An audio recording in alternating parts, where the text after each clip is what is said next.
Hey, what's going on, everyone? This is KDK Keeldike, and welcome back to the channel. So yes, we finally have Marvel vs. Capcom 2 being released by Arcade1Up, and I know a lot of you in the community have been hoping and wishing for this game, considering the last time that you could buy this officially was for the PS3 and the Xbox 360, where it had leaderboards. It also had a training menu or a session for training, but we haven't seen it since then because of a lot of licensing deals. Now, we did see a early production model today with Justin Livestream and another young lady where they showcased it with Arcade1Up, John D, and a lot of other people were on there as well. But this unit will be pre-ordering. The sales will start, I believe it's on September 8th, and the sale will start for $5.99, and it currently will come with 8 games. It will come with Marvel vs. Capcom, Marvel vs. Capcom 2, Marvel Superheroes and Street Fighter, X-Men vs. Street Fighter, Marvel Superheroes, X-Men Children of the Atom, X-Men Mutant Apocalypse, Marvel Superheroes in the War of the Gems. Now, I have also been ramping up my skills because I am a little rusty at this game. I still play it every now and then on 360, but primarily I've been playing MVCI, Marvel vs. Capcom Infinite, and I know you guys don't see a lot of gameplay with fighting on this channel, but back in the day, Marvel vs. Capcom 2, I first played it at the New York in Las Vegas. It didn't even hit SoCal yet. I was there in 2001 and 2001 where the game first came out, and loved it. I mean, it was just really fascinating to see all the unlockable characters. My first character I used was Cable, but it's nice to see the competitive market is still around. Hopefully the lobbies will all be full, but as you can see here, it does look like a nice unit. They decided to go with a number of characters here on the side with Spider-Man, Ryu, Zangief, and Hulk. I was actually hoping for a little bit more diversity on each side, but that's pretty much fine. But for $5.99, I will have to say this is a heck of a deal, considering that you are getting 8 games. You're not getting 2, you're not getting 3. And the other biggest factor about this is all of these games are backwards compatible with your current unit. So if you already have an Arcade1Up with the Marvel vs. Capcom Wi-Fi, Marvel Superheroes, X-Men vs. Street Fighter, they are cross-play compatible, so you can play other people. All of them except Marvel vs. Capcom 2, because it is exclusive to this cabinet. Now, another thing that John D did confirm was that they are using the arcade ROM, and it was weird because I just happened to watch Kong's video earlier today, and right before he popped up, I know he said that this was a production unit. It had not been finalized yet, because I could tell from his gameplay that it was off probably about 0.2 of a second or so in terms of combos and a little bit of input lag. Now, another thing that I also noticed that really had me a little confused, I know John D did say that they are using the arcade ROM, and I can confirm that, but the one thing that really threw me off a little bit is here on the website, if you look at the Arcade1Up, they have a little video GIF playing. They have, if you notice, they have Shimogorath here at the top. Now, on the arcade ROM, which is accurate to what Arcade1Up is releasing, or at least what they have on their production unit, you will notice that he is next to Hulk, and only on the console ports. And I know a lot of people think that the Dreamcast port was a perfect version. Is not. I actually did some more research today. I looked at the Xbox 360 version, looked at PS2 version, Xbox the original Xbox version, and I also looked at the Naomi version. There's a little slight difference in a number of these ports, and you can tell by looking at some of the characters. So if you notice here on this GIF, they have Shimogorath here at the top and Rogue down here at the bottom, and then of course you'll also have Psylocke here in the middle, whereas if you look at Kong's video, you can see Rogue is here at the top, Psylocke here is here at the very top, Shimogorath is next to Hulk. Now, I can confirm this because I was playing at SoCal Retro Expo back in 2019. I believe this was the last time I actually played on the arcade machine itself. You can notice Shimogorath is here, Hulk is here, Psylocke is here at the top, but everything is accurate here according to how Arcade1Up has it on their unit. However, I did compare several other videos.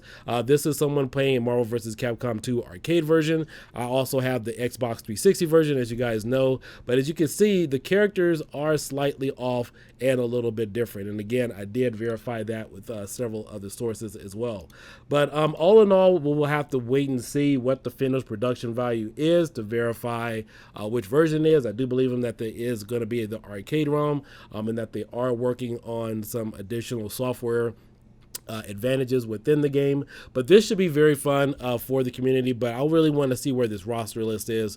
I don't think it really matters. It's something really small, but I did happen to catch that the character rosters were a little different here compared to the actual arcade version, and then what was I'm sorry, I noticed that there was a difference between the console version, what they had there, and then also here in terms of their advertisement on their website.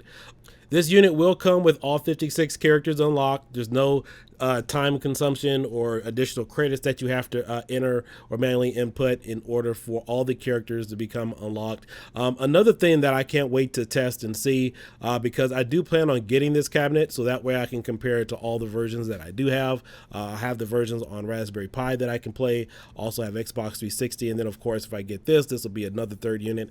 I definitely want to test the input lag, especially with the killer crossover when all three characters could come out. That's the only time I've noticed on even a RetroPie using Redream where there was some type of lag. All in all, we'll also have to wait and see as far as the Wi-Fi version, because I know on the Xbox 360 version there is a host advantage when playing. Now as far as I know, like when I had the NBA Jam Cab, which I got rid of because the online experience for me was very terrible, there wasn't I just hope that there's not some type of delay, because I know the Xbox 360 version does have a host advantage when playing online. But those lobbies are still active. I mean, you know, for those of you who did get the chance to buy the Xbox or the PS3 version, I do know there's usually about maybe 4 or 5 people on every day throughout the course of the week.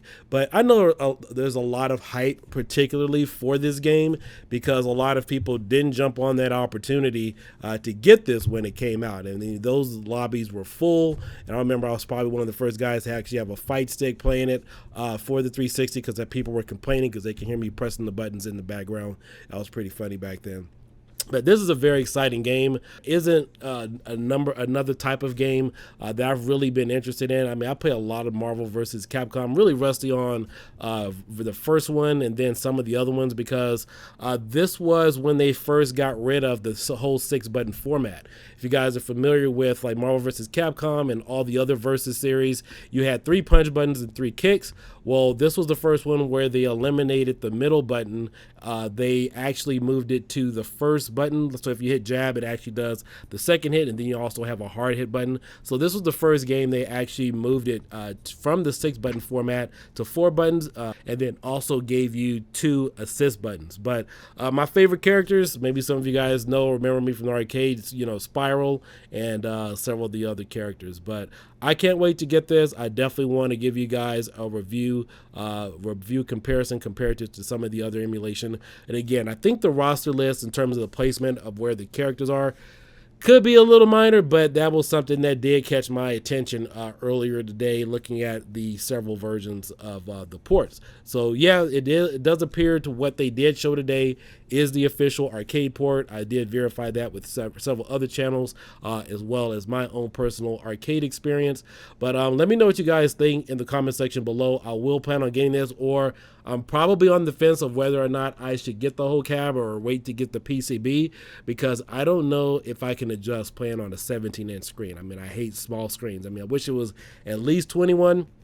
But, you know, the marquee looks nice, you know, as far as what we can tell. But again, as far as gameplay and everything else, we really have to wait and see how that is. But for me, maybe I'll get the PCB, break it down, put it into another unit. But it looks nice, you know, and congratulations to Arcade1Up. Now, the other thing that I did have a concern about when I made a video about it a couple months ago was, would they be able to get all the licensing from the characters? And it appears that they have. One of which would have been very difficult, is Gorath. Now, as you guys know, Gorath was in Doctor Strange, the Multiverse of Madness, and they actually had to change his name in the movie due to licensing issues. They had to call him Gargantua. But maybe there was a clause with Disney or Capcom with Marvel in regards to if they could re-release the game and already use the existing characters that are there. Because as far as I know, trying to get that license from whoever it is, I don't know who it is at the time, with Disney, that was been a whole separate beast because they don't own the licensing anymore. But it does appear all the names are there. I haven't seen a full video with all the character lists, but we'll have to wait and see. But all in all, this is a good step in the right direction for Marvel vs. Capcom. And who knows? I mean, this may be the last time the game will be re-released unless it's possibly remastered. I see some rumors about that being remastered for a future version of consoles. But let me know what you think below. This is KDK, Keeldike. I will catch you guys later. I'll have some more updates for you as well as some additional gameplay from this. And I'll catch you later. Bye-bye.